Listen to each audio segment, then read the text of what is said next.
आज international human rights day है और आज के दिन मैं दुनिया को एक दफ़ा फिर रिमाइंड करना चाहती हूँ कि इस दुनिया के अंदर कश्मीरी कौम भी बसती है। जो चंद साल पहले प्रोफेसर स्टैंटन ने कहा था कि 8th स्टेज ऑफ जेनोसाइड के ऊपर कश्मीरी लोग पहुँच चुके हैं, मगर आज मैं दुनिया को बताना चाहती हूँ कि हम 10th स्टेज पर हैं। हम एक्सिक्यूशन और एलिमिनेशन की स्टेज पर हैं, एक्सटिंक्शन की स्टेज पे पहुँच गए हैं। ये ना हो कि आप अगर कश्मीरियों का नाम लें तो सिर्फ कब्रें ही सामने नज़र आएँ, चाहे वो मार्क्ड ग्रेव्स हों चाहे वो अनमार्क्ड ग्रेव्स हों। ये वाहिद खित्ता है पूरी दुनिया के अंदर जहाँ इतनी ज़्यादा अंडर रिपोर्टिंग है और जो स्टेटिस्टिक्स जो आती हैं हमें कश्मीरियों की शहादतों की, किलिंग्स की, मैसेकर्स की, वो इतनी कम है जो एक्चुअल स्टेटिस्टिक्स हैं। तो इसलिए मैं दुनिया से अपील करना चाहती हूँ कि इसको खोला जाए, इस ओपन प्रिजन को। फाइनली दुनिया को ग्लोबल प्रेशर डाला जाए इंडिया के ऊपर। ये दुनिया की सबसे बड़ी दहशतगर्दी की फैक्ट्री है जो इंडिया की RSS और मोदी सरकार है और जो इंडियन ऑक्यूपेशनल फोर्सेस हैं।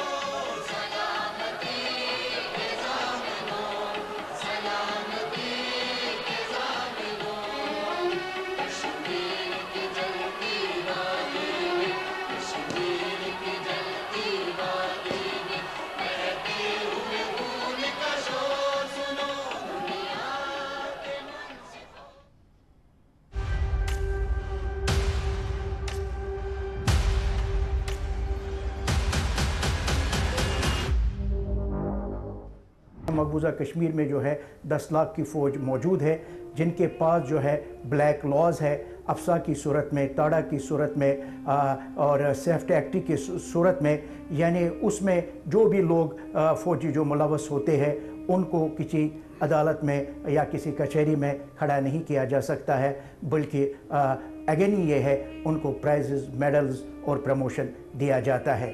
कश्मीर का जो मसला है, जहाँ तक ये सियासी मसला है, लेकिन ये इंसानी मसला भी साथ साथ है।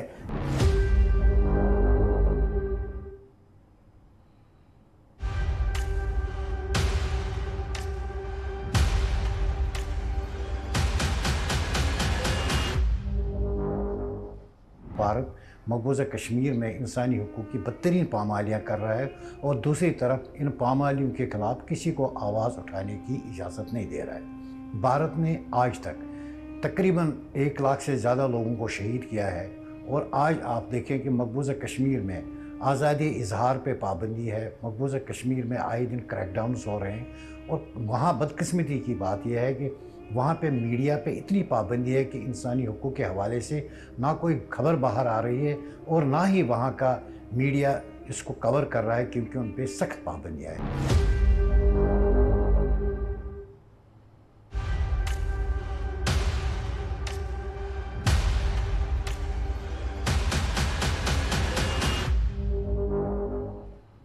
जहाँ ह्यूमन राइट्स वायलेशंस की बात होती है तो अनफॉर्चुनेटली जब ह्यूमन राइट्स वायलेशंस का जो डिस्कोर्स है इसमें कश्मीर मार्जिनल डिस्कोर्स की हैसियत रखता है, यानी कश्मीर के बारे में बात नहीं की जाती अक्सर। हालांकि जिस भी आप ह्यूमन राइट्स वायलेशंस का तस्वर करें, चाहे वो इन्फोर्स डिसअपेरेंसेस हों, चाहे वो कस्टोडियल टॉर्चर या किलिंग हो, चाहे वो अनमार्क्ड ग्रेव्स हों, चाहे वो आर्बिट्रेरी डिटेंशन हो, चाहे वो सेक्सुअल वायलेंस हो, कश्मीर में ये सारे ह्यूमन राइट्स वायलेशंस आज नहीं, मोदी की गवर्नमेंट में आने के बाद नहीं, बल्कि पिछले 70 ईयर्स से 70 साल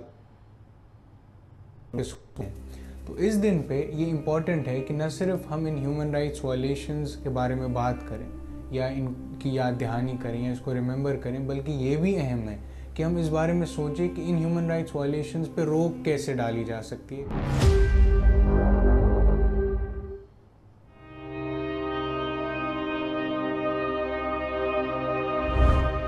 हर साल 10 दिसंबर को दुनिया भर में इंसानी हकूक का दिन मनाया जाता है।